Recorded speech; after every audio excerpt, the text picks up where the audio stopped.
Aprender a aceptarse. Si la esencia de vivir conscientemente es el respeto por los hechos y la realidad, la autoaceptación es la prueba.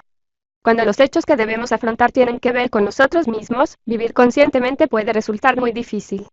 Aquí es donde entra en juego el desafío de la autoaceptación.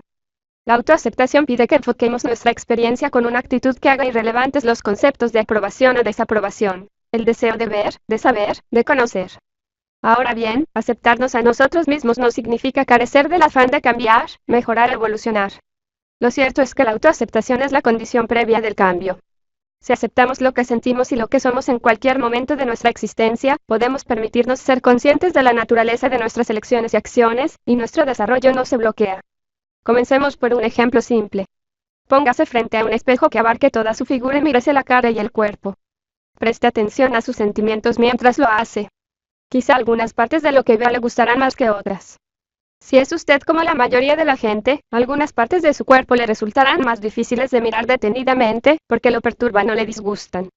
Tal vez vea en su rostro un dolor que no desea afrontar.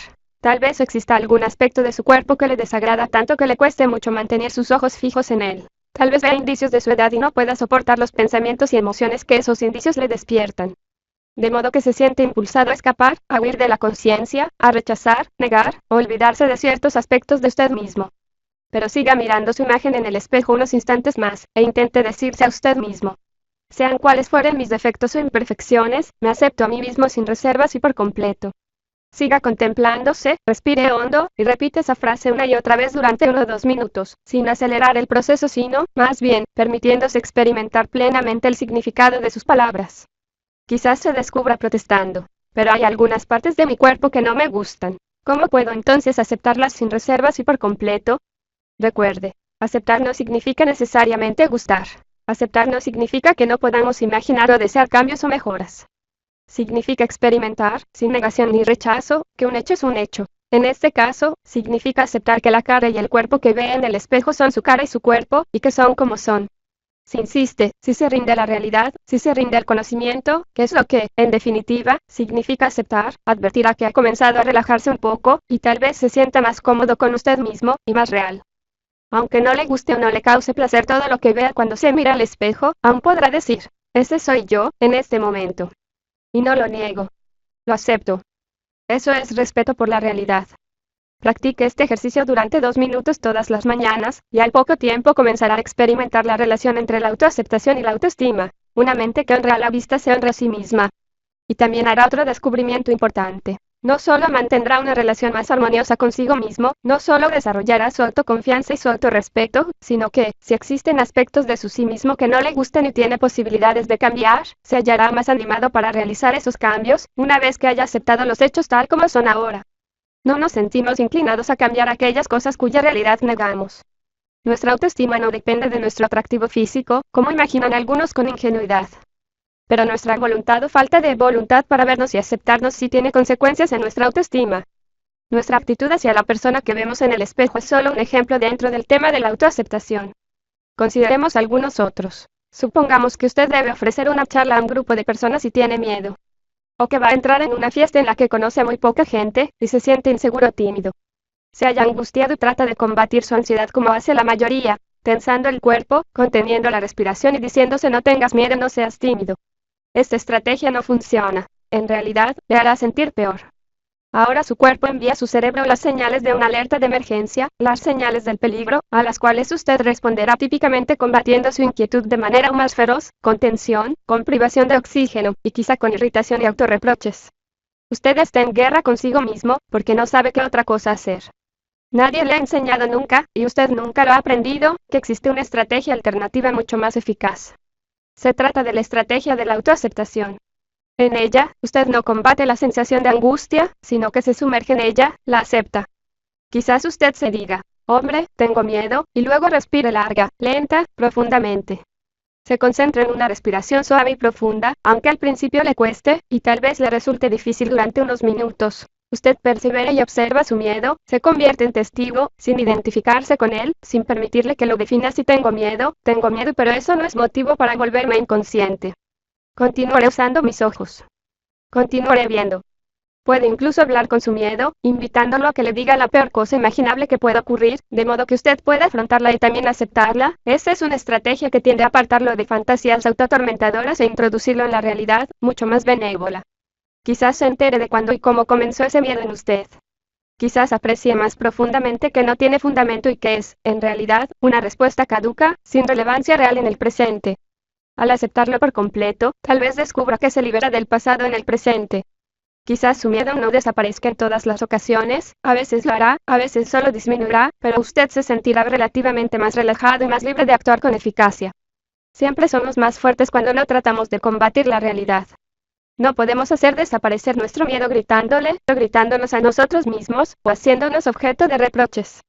Si en cambio podemos abrirnos a lo que experimentamos, permanecer conscientes y recordar que somos más grandes que cualquier emoción aislada, al menos empezaremos a trascender los sentimientos indeseables, y a menudo podremos eliminarlos, puesto que la aceptación plena y sincera tiende, con el tiempo, a hacer desaparecer los sentimientos negativos o indeseables como el dolor, la ira, la envidia o el miedo. Si una persona tiene miedo, por lo general es inútil aconsejarle que se relaje, pues esa persona no sabe cómo traducir el consejo a conducta. Pero si se le dice que respire suave y profundamente, o que imagine cómo se sentiría si no tuviera que combatir el miedo, entonces se le está proponiendo algo ejecutable, es decir, algo que la persona puede hacer. Esa persona debería pensar en abrirse para permitir que el miedo entre, darle incluso la bienvenida, intimar con él, o al menos observarlo sin llegar a identificarse con él, y por último proyectar lo peor que podría sucederle y afrontarlo. Por cierto, uno puede aprender a decir, siento miedo, y no puedo afrontar ese hecho, pero yo soy más que mi miedo. En otras palabras, no se identifique con el miedo. Piense, reconozco mi miedo y lo acepto, y ahora veamos si puedo recordar cómo se siente mi cuerpo cuando no tengo miedo. Esta es una estrategia muy efectiva para controlar el miedo, o cualquier otro sentimiento indeseable. Todas estas son acciones que usted puede aprender, ensayar en su imaginación y practicar cuando surjan situaciones que le causen miedo. Esta práctica es apropiada para prácticamente cualquier tipo de miedo. Es efectiva en el sillón del dentista, o cuando se dispone a pedir un aumento de sueldo, o cuando afronta una entrevista difícil, o cuando debe darle a alguien una noticia dolorosa, o cuando lucha con el miedo al rechazo o al abandono. Cuando se aprende a aceptar el miedo, deja de considerarse como una catástrofe. Y entonces deja de ser nuestro amo. Uno ya no se siente torturado por fantasías que pueden guardar poca o ninguna relación con la realidad. Es libre de ver a la gente y a las situaciones tal como son. Se siente más eficaz, tiene más control sobre su vida. La autoconfianza y el autorrespeto aumentan. La autoestima también aumenta con este proceso, aun cuando los miedos no sean el producto de fantasías irracionales, sino que correspondan a una realidad particular que sí es temible y que uno debe afrontar. Yo tenía una amiga que, hace algunos años, empezó a sufrir un cáncer devastador. En ese momento pensé que su valentía para luchar con él era extraordinaria. Un día en que había ido a verla al hospital, ella me contó esta historia. Los médicos le habían dicho que era necesario aplicarle radioterapia, y la perspectiva la aterrorizaba. Preguntó si podía ir a la sala de radiación unos minutos, durante 3 días, antes de que empezara el tratamiento. Solamente quiero mirar la máquina, dijo a los médicos, para conocerla. Después estaré lista, y no tendré miedo. A mí me contó. Me quedaba mirando la máquina, aceptándola, aceptando mi situación, y meditando en que la máquina existía para ayudarme. Eso me hizo mucho más fácil el tratamiento. Mi amiga murió. Pero nunca olvidaré su serenidad y su dignidad. Sabía cómo valorarse. Es uno de los ejemplos más hermosos del principio de aceptación que he visto. Tómese unos minutos para contemplar algún sentimiento o alguna emoción que no le resulte fácil afrontar. Inseguridad, dolor, envidia, ira, pena, humillación, miedo. Cuando aísle ese sentimiento, vea si puede enfocarlo con claridad, tal vez pensando o imaginando cualquier cosa que suele evocarlo. Luego sumérjase en ese sentimiento, como si le abriera el cuerpo. Imagínese cómo sería no resistirse a él sino aceptarlo plenamente. Explore la experiencia. Tómese su tiempo. Dígase varias veces, ahora me siento así y así, describiendo sus sensaciones del momento, y lo acepto plenamente. Al principio quizás sea difícil, quizás descubra que su cuerpo está tenso y se revela. Pero persevere, concéntrese en la respiración. Piense en permitir que sus músculos se liberen de la tensión. Recuérdese, un hecho es un hecho, lo que es, es. Si el sentimiento existe, existe. Siga contemplando el sentimiento. Piense en permitir al sentimiento que esté allí, en lugar de intentar desear que se extinga o esforzarse en ello. Quizás le resulte útil, como me ha resultado a mí, decirse, ahora estoy explorando el mundo del miedo, o del dolor, o de la envidia, o de la confusión, o lo que sea. Al hacer esto, usted explorará el mundo de la autoaceptación. Una vez acudí al consultorio de un médico que debía darme una serie de inyecciones dolorosas. En respuesta al shock y el dolor de la primera aguja, dejé de respirar y contraje todo el cuerpo, como si quisiera mantener a distancia a un ejército invasor. Pero, por supuesto, la tensión de mis músculos hacía más difícil la penetración, y por lo tanto la experiencia resultaba más dolorosa aún.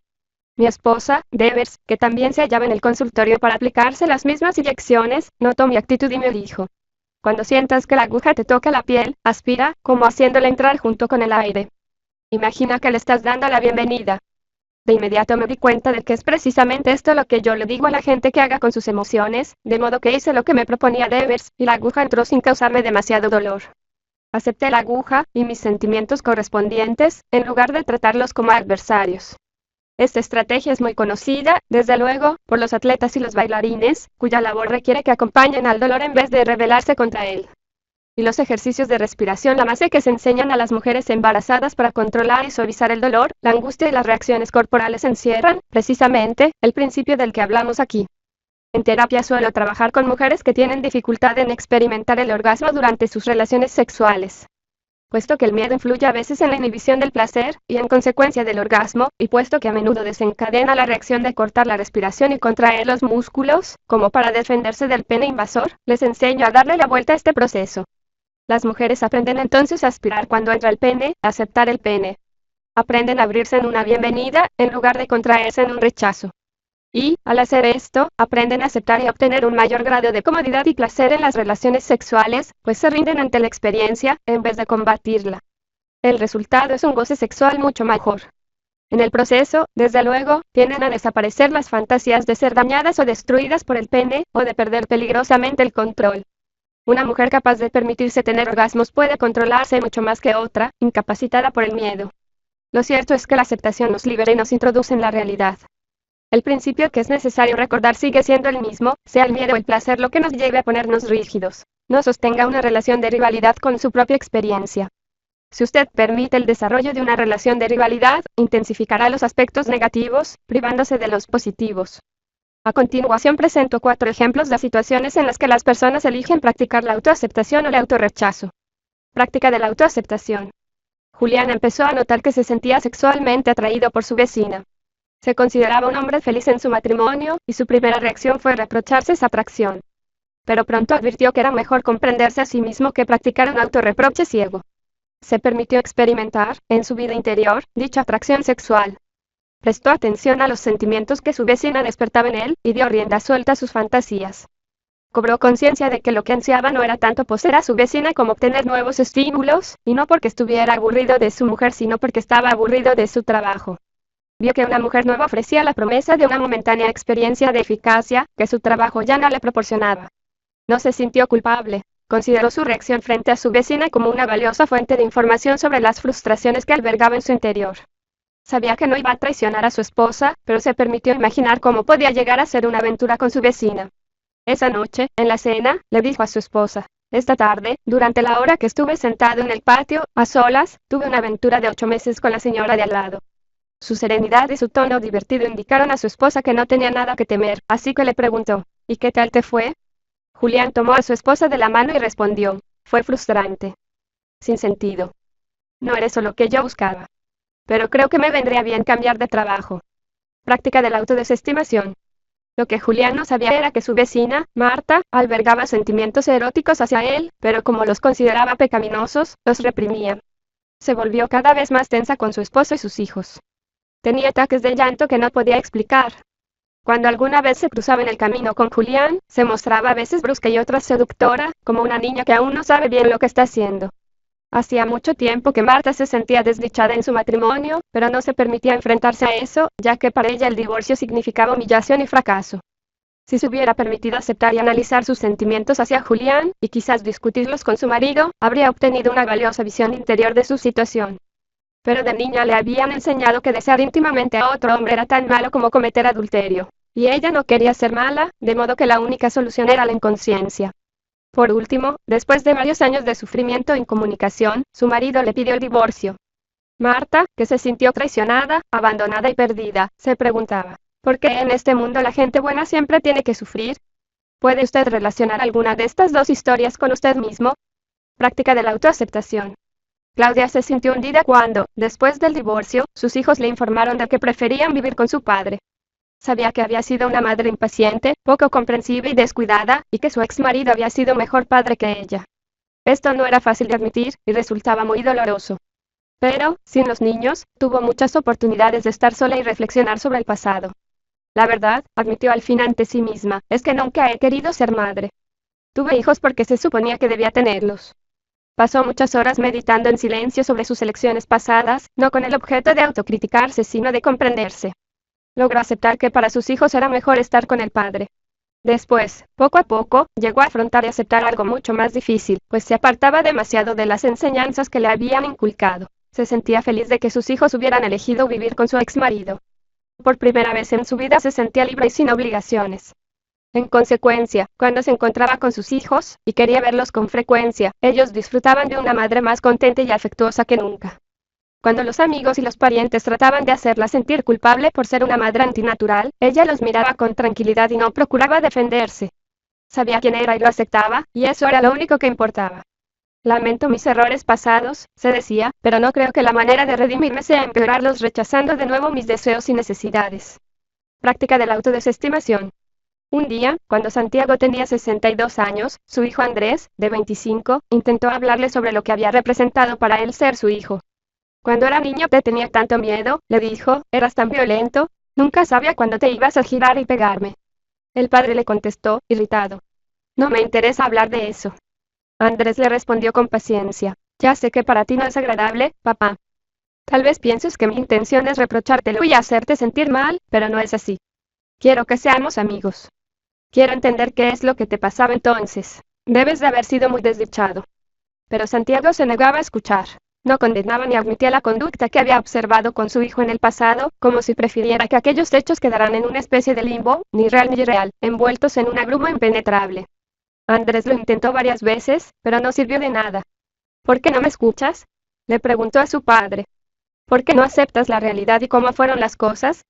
Un día, su padre le contestó, también gritándole. ¿Por qué no aceptas tú el hecho de que nunca voy a ser el padre que tú quieres? Los dos hombres se miraron en silencio, impresionados, como si por un momento vieran algo de sí mismos que de inmediato olvidarían.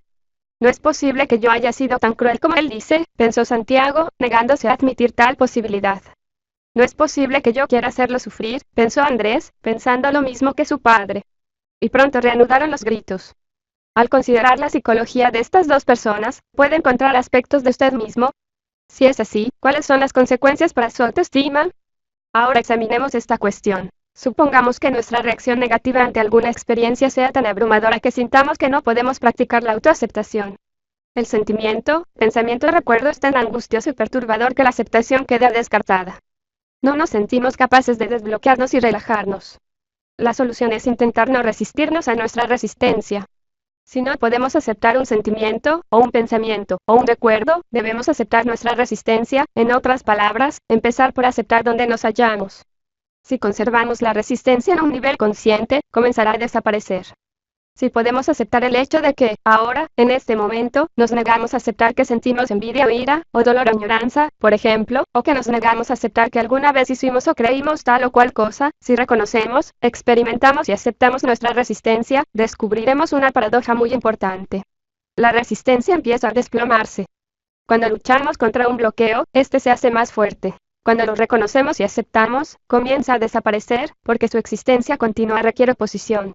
A veces, durante la terapia, cuando una persona tiene dificultad en aceptar algún sentimiento, yo le pregunto si está dispuesta a aceptar el hecho de que se niega a aceptar ese sentimiento. Una vez se lo pedí a un paciente, Víctor, un pastor que tenía gran dificultad en reconocer su ira, pero que era un hombre muy airado.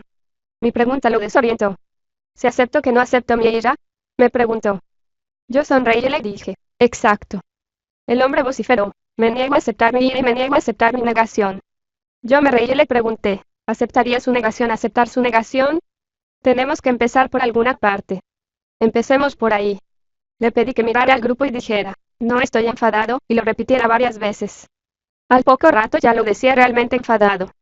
Luego le pedí que dijera, me niego a aceptar mi ira, lo cual gritó cada vez con más fuerza. Después le hice decir, me niego a aceptar mi negación de aceptar mi ira, y lo repitió con ferocidad. A continuación le pedí que repitiera, pero estoy dispuesto a aceptar mi negación de aceptar mi negación, y se puso a repetirlo hasta que, al fin, se cansó y se echó a reír junto con el resto del grupo.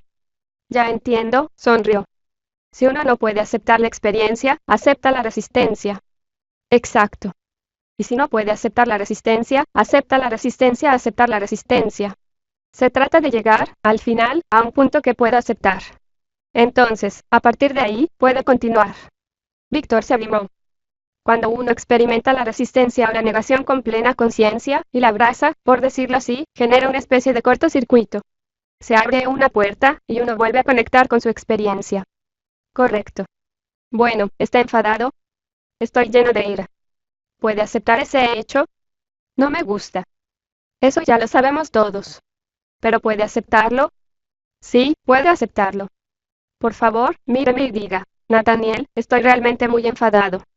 Nathaniel, estoy realmente muy enfadado. Otra vez, por favor. Nathaniel, estoy realmente muy enfadado. Bien. Ahora podemos empezar a averiguar por qué está tan enfadado. Una poderosa herramienta para cultivar el autoconocimiento, la autoaceptación y el desarrollo personal es la técnica de completar oraciones, sobre la que he hablado en 2 libros anteriores, If You Could Hear What Primero Cannot Say, si pudieras oír lo que no puedo decir, y to say what primero say and know what primero know, ver lo que ve y saber lo que sé. Aquí puede servirnos una versión de esa técnica. Solo se necesitan un cuaderno y un bolígrafo. Al comienzo de una hoja en blanco escriba una de las oraciones incompletas, o principios de oraciones, que proporcionó más adelante. Escríbalas por su orden. Después de haber reproducido una de ellas al comienzo de la página, escriba de 6 a 10 finales lo más rápido que pueda. No se preocupe porque las terminaciones sean literalmente ciertas, o si una se opone a otra. Ninguna de ellas quedará escrita en piedra. Son solo un ejercicio, un experimento. Quizás pretenda autoconvencerse de que no puede hacerlo. Yo le aseguro que sí puede. He enseñado esta técnica a miles de personas y algunas siempre empiezan diciendo, no puedo, y luego se ponen a hacerlo. Al comienzo de la primera página, escriba, a veces, al pensar en mi vida, apenas puedo creer que en una época yo, ahora escriba de 6 a 10 finales para esta oración. Adelante. Luego, en la página siguiente, escriba, para mí no es fácil admitir que, y agregue sus finales. Después, en la otra página, escriba, no me resulta fácil aceptarme cuando yo, y complételo. A continuación, una de mis emociones que me cuesta aceptar es, una de mis acciones que me cuesta aceptar es, uno de los pensamientos que tiendo a alejar de mi mente es, una de las cosas de mi cuerpo que me cuesta aceptar es, si yo aceptara más mi cuerpo, si aceptara más las cosas que he hecho, si aceptara más mis sentimientos, si fuera más honesto acerca de mis deseos y necesidades, lo que me asusta de aceptarme a mí mismo es, si otras personas vieran que me acepto más, lo bueno de no aceptarme podría ser, comienzo a darme cuenta de que, comienzo a sentir, a medida que aprendo a dejar de negar lo que experimento, a medida que respiro profundamente me permito experimentar la autoaceptación. Advertencia. Si usted se limita a leer estas palabras y no realiza efectivamente el ejercicio tal y como se lo he descrito, se perderá ciertos descubrimientos que yo no podré proporcionarle. Confío en que a estas alturas ya esté claro por qué la autoaceptación es esencial para lograr cambios positivos. Si me niego a aceptar el hecho de que a menudo vivo inconscientemente, ¿cómo aprenderé a vivir más conscientemente? Si me niego a aceptar el hecho de que a menudo vivo irresponsablemente, ¿cómo aprenderé a vivir más responsablemente? Si me niego a aceptar el hecho de que a menudo vivo pasivamente, ¿cómo aprenderé a vivir más activamente? No puedo superar un miedo cuya realidad niego. No puedo corregir un problema sexual cuya existencia no admito. No puedo curar un dolor que rehúso reconocer como propio. No puedo cambiar rasgos de mi carácter que insisto en que no poseo. No puedo perdonarme por una acción que no reconozco haber realizado. Aceptarnos a nosotros mismos es aceptar el hecho de que lo que pensamos, sentimos y hacemos son expresiones del sí mismo en el momento en que ocurren.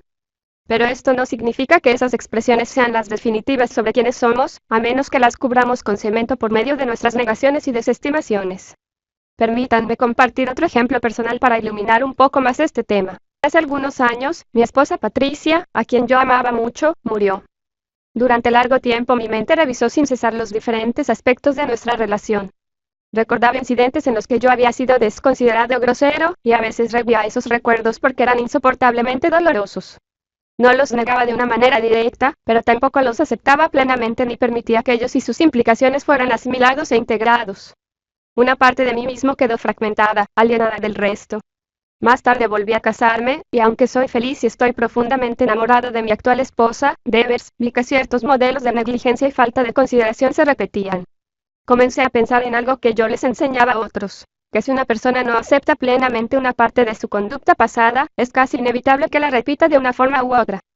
De modo que empecé a dedicar más tiempo a la tarea de convertir en reales para mí mismo ciertas acciones que había realizado en mi matrimonio anterior, como por ejemplo no responder en alguna ocasión en que Patricia necesitaba mi comprensión o mi ayuda, o ser sumamente impaciente, o dejarme absorber en exceso por mi trabajo, es decir, el tipo de desconsideraciones más comunes que el amor no nos impide automáticamente cometer. Revivir esos ejemplos específicos, revisándolos detalle por detalle, fue doloroso. Obligarme a mirar detenidamente mis acciones me resultaba a veces más perturbador que lo que puede expresarse en palabras, pues Patricia ya no estaba y no había manera de hacerme perdonar esas actitudes. Pero yo sabía que si insistía, y por supuesto, si alcanzaba la misma claridad sobre mi conducta en mi matrimonio con Devers, sucederían dos cosas. Me sentiría más integrado, y sería menos probable que repitiera las acciones que entonces lamentaba. Le invito a considerar alguna acción suya que lamente. Trate de dejar de lado la culpa, pero conservando la experiencia de usted mismo como autor de la acción. Descubra cómo es aceptar que en algún momento de su vida decidió ejecutar esa acción. ¿Cómo se siente esta forma de honestidad? ¿Qué enseña sobre la autoestima? Después de aceptar el hecho de que nuestras acciones son nuestras acciones, aún queda el tema de la evaluación. En el próximo capítulo hablaremos con más profundidad sobre el proceso de evaluar esa conducta de la que nos arrepentimos, pensando en ella e interpretando su significado, de manera que alimente y no mine la autoestima. Pero por ahora diré esto: los errores con los que estamos dispuestos a enfrentarnos se convierten en los peldaños de una escalera que conduce a una autoestima más elevada. Cualquier cosa que podamos experimentar, podremos también desestimarla, ya sea inmediatamente o después, en la memoria. Cualquier cosa que no se adapte al concepto oficial que tenemos de nosotros mismos, o a nuestro sistema oficial de creencias, o que nos despierte angustia por cualquier razón, podemos rechazarla. Puedo negarme a aceptar mi sensualidad. Puedo negarme a aceptar mi espiritualidad. Puedo rechazar mi pena. Puedo rechazar mi alegría. Puedo reprimir el recuerdo de acciones de las que me avergüenzo. Puedo reprimir el recuerdo de acciones de las que me enorgullezco. Puedo negar mi ignorancia. Puedo negar mi inteligencia. Puedo negarme a aceptar mis limitaciones. Puedo rehusarme a aceptar mis potencialidades. Puedo ocultar mi flaqueza. Puedo ocultar mi fortaleza. Puedo negar mis sentimientos de odio hacia mí mismo. Puedo negar mis sentimientos de amor por mí mismo. Puedo fingir que soy más de lo que soy. Puedo fingir que soy menos de lo que soy. Puedo menospreciar mi cuerpo. Puedo menospreciar mi mente. El problema de la falta de autoaceptación no está de ningún modo limitado a las negaciones. Pueden asustarnos tanto nuestras virtudes como nuestros defectos. Puede asustarnos tanto nuestro genio, pujanza, emoción o belleza como nuestra vacuidad, pasividad, depresión o falta de atractivo. Nuestras desventajas plantean el problema de la inaptitud. Nuestras ventajas, el desafío de la responsabilidad. Nuestros puntos fuertes o virtudes pueden hacernos sentir solos, alienados, marginados del grupo, blanco de la envidia o la hostilidad, y nuestro deseo de pertenencia puede superar cualquier deseo de realizar nuestro potencial más elevado. Es bien conocido, por ejemplo, el caso de muchas mujeres que asocian un alto nivel de inteligencia o de realización con la pérdida de la feminidad. Puede ser necesario un gran coraje para estar dispuesto a admitir, aun en la intimidad de nuestra mente: yo puedo hacer cosas que otros no parecen capaces de hacer. Soy más inteligente que el resto de mi familia. Soy sumamente atractiva. Exijo de la vida más que los que me rodean. Yo veo más profundamente y con más claridad. Recuerdo a una joven que vino a pedirme tratamiento hace mucho tiempo. Florencia, de 24 años, tenía el rostro de un ángel y hablaba con el vocabulario de un estimador. Había probado todas las drogas que yo conocía y algunas de las que nunca había oído hablar. A los 18 años dormía en el sótano de un club estudiantil, donde le daban comida y techo a cambio de sus servicios sexuales. En ese momento se ganaba la vida trabajando como camarera. El azar hizo que cayera en sus manos mi libro de Psychology of Self-Esteem. Se sintió interesada y me llamó al consultorio para concertar una cita. Hizo todo lo que pudo para no gustarme, pero me gustó. Yo estaba convencido de que, bajo una capa de corrupción, ella escondía una persona extraordinaria. Recuerdo cuando, mediante la hipnosis, la hice retroceder hasta cierto día de su pasado, en la escuela secundaria. Comenzó a sollozar. El profesor hacía preguntas al azar a diversos alumnos. Lo oí susurrar: por favor, Dios mío, haz que si me pregunta a mí, yo no sepa la respuesta. Le pregunté: ¿por qué? Y respondió: porque te odian. Si sabes mucho, te odian. Te odian si eres demasiado inteligente. Pero ella no solo tenía una inteligencia fuera de lo común. De chica era muy alta para su edad, físicamente fuerte, e inusualmente bien proporcionada. Practicaba casi cualquier deporte mejor que la mayoría de los muchachos, con gran enfado y humillación por parte de sus hermanos mayores, que le pegaban, la ridiculizaban y la atormentaban. Sin mirar los libros, obtenía muy buenas calificaciones. En el pueblo donde vivía no había nadie como ella, nadie con quien pudiera hablar. Se sentía odiada por su familia, y odiada por sus virtudes, no por sus defectos. Al llegar a la adolescencia empezó una autodestrucción sistemática, como venganza contra su familia y, al mismo tiempo, como grito de socorro. Un día, durante la terapia, después de 6 meses de trabajo, se enfadó muchísimo conmigo. Como no podía explicar sus motivos, le invité a practicar la técnica de completar oraciones. Lo malo de usted, Nathaniel, es que cree en mí. Que se niega a verme como una persona corrupta. Que me hace sentir mi dolor. Que me hace sentir que hay esperanza. En aquel momento estaba llorando y refunfuñando a la vez. Prosiguió. Que me hace creer en mí misma. Que me devolvió a la vida. Que no me ve como me ven los otros. Le odio. Ahora lloraba sin ningún control. Esto es tan difícil. Repetía entre sollozos una y otra vez. ¿El qué? Me miró con los ojos temerosos y a la vez esperanzados de un animal salvaje. Admitir que lo que usted ve está ahí. Que usted tiene razón, que yo soy inteligente, que soy especial, que soy buena. Aún ahora, casi 2 décadas después, ese momento ha quedado grabado en mí como uno de los más grandes premios de mi carrera de psicoterapeuta. El momento de ver a un ser humano reuniendo el coraje suficiente como para admitir y aceptar sus propios méritos. 18 meses después de empezar la terapia, Florencia estudiaba creación literaria en la Universidad de California. Unos años más tarde, ya casada, se ganaba la vida como periodista. La encontré un día por casualidad en la calle, 10 años después de la terapia. Quizás no la habría reconocido, si ella no se me hubiera acercado a saludarme con gesto jovial. Iba bien vestida, y se la veía segura de sí misma, sonriente y alegre, en apariencia ya ajena a toda aquella tragedia que había vivido. No sé si usted se acuerda de mí, pero yo sí me acuerdo de usted. Yo dudé un momento. ¿Usted es, Florencia? Claro. Soy yo. Qué alegría verla. ¿Sabe quién es usted, Nathaniel? ¿Quién soy? Es el hombre que se negó a verme como una vagabunda y una prostituta. Usted me vio como alguien especial. Y me hizo verme así. Dios, a veces lo odié tanto. Aceptar quién era yo, quién realmente era, fue lo más difícil que tuve que hacer en mi vida. La gente siempre habla de lo difícil que es aceptar los propios defectos. Alguien tendría que hablar de lo difícil que puede ser aceptar nuestras virtudes. A veces el camino hacia la autoestima es solitario y temible. No podemos saber cabalmente de antemano cuánto más satisfactorias resultarán nuestras vidas. Pero cuanto más dispuestos estemos a experimentar y aceptar nuestros muchos aspectos peculiares, más rico se volverá nuestro mundo interior, mayores serán nuestros recursos, y más aptos nos sentiremos para afrontar los desafíos y oportunidades de la vida. También es más probable que descubramos, o creemos, un estilo de vida que se adapte a nuestras necesidades individuales. Hasta aquí hemos tratado de la autoaceptación como una aplicación de la racionalidad y el realismo, el respeto por nuestra propia experiencia, la negación a estar en guerra con nosotros mismos. Pero debemos considerar otro significado, más profundo, de la autoaceptación. Me refiero al coraje que se requiere para admitir que dentro de nosotros hay un lugar donde, con defectos o sin ellos, nos gustamos a nosotros mismos. Mucha gente encuentra esta idea muy difícil de aprender. La autoaceptación, en su sentido último, se refiere a una actitud de autovaloración y autocompromiso que deriva fundamentalmente del hecho de que estoy vivo y soy consciente de que existo. Es una experiencia más profunda que la autoestima. Es un acto prerracional, premoral de autoafirmación, una especie de egoísmo primitivo que es la marca de nacimiento de todo organismo consciente. Y sin embargo, los seres humanos tienen el poder de actuar contra él o anularlo. Quizás lo que sigue ayudará a aclarar este punto.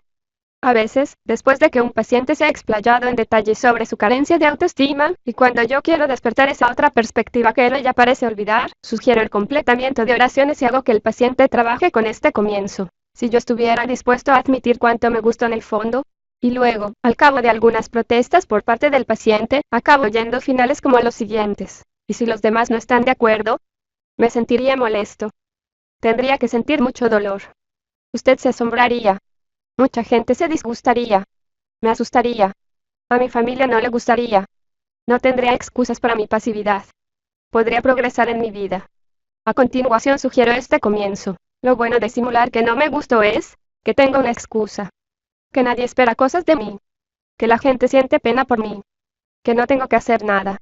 Que es más fácil. Que eso es lo que mis padres esperan de mí.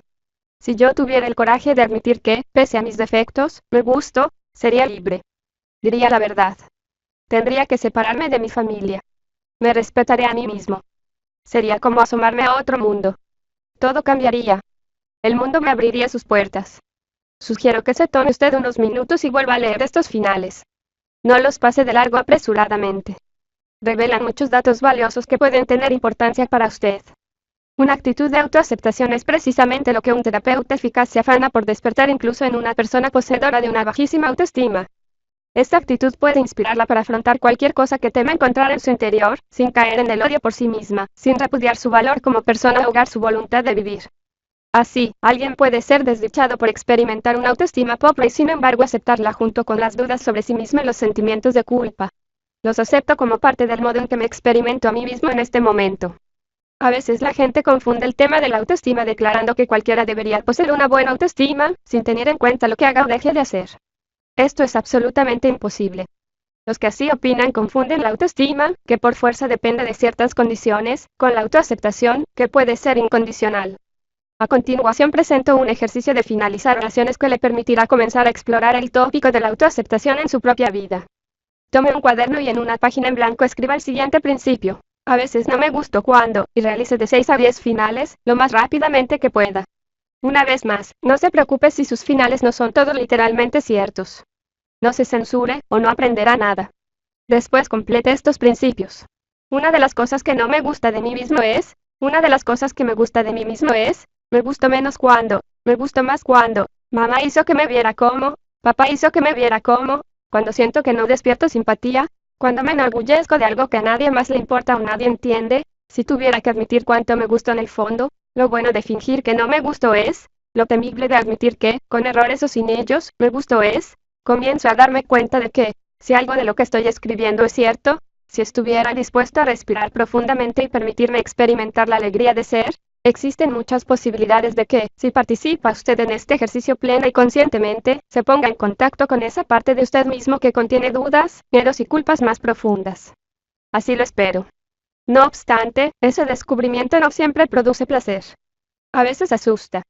A veces usted querrá apartarse de él, o se negará a aceptarlo, porque sabe, de manera intuitiva, que aceptarlo plenamente equivale, casi con certeza, a afrontar la responsabilidad de vivir conscientemente.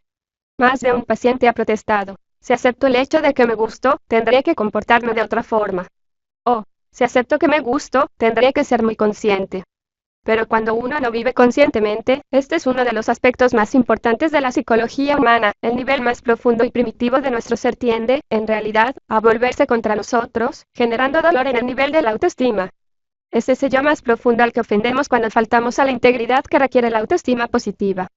Si yo no poseo la lealtad suficiente para apoyar a un amigo, ese amigo se sentirá traicionado por mí. Por esta razón, si yo no poseo la lealtad suficiente para ayudarme a mí mismo, lo cual significa el coraje de saber que me gusto y de afrontar la responsabilidad de hacerlo, también yo me sentiré traicionado, aunque quizás sea incapaz de explicar mi sentimiento y contar mi experiencia. Si revisa usted el material de este capítulo, y los ejercicios que hizo, casi con seguridad se sorprenderá al ver que se acepta más a usted mismo en algunas áreas que en otras. Tal vez acepte ciertos atributos físicos, pensamientos, sentimientos o acciones, mientras que niega o rechaza a otros. Haga una lista de 6 hechos relacionados con usted mismo que le cueste aceptar por completo. Quizá esto le exija un nivel de sinceridad difícil de lograr. Recuerde que aceptar no quiere decir gustar. Después, en su cuaderno, escriba. Lo difícil de aceptar, escriba el hecho de que se trate, es, y añada de 6 a 10 finales. Luego haga lo mismo con el principio si yo debiera aceptar, escriba el ítem, completamente, después. Si sucede que la verdad es la verdad, la acepte yo no, después. Me doy cuenta de que, quizás ahora le resulte más claro que la autoaceptación es un verdadero acto heroico. ¿Qué significaría, en la práctica, que durante los próximos 7 días se comprometiera usted a experimentar cada día con nuevos ejemplos de autoaceptación,